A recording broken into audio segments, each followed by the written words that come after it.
На сегодняшний день выборная система в парламент Республики Молдова, она является абсолютно коррумпированной системой, которая подлежит как можно быстрее ее отменить. Почему? Вы же посмотрите, что делается.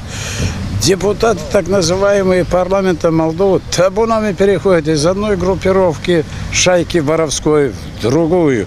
И это позволительно. Почему? Потому что нету на сегодняшний день закона об отзыве так называемых депутатов, которые ни о ком не думают, только думают о себе. Катаются на государственных машинах, катаются на государственном бензине, вольготно, так сказать, чувствуют себя, жиреют, а народ худеет. То есть становится все хуже, хуже и хуже.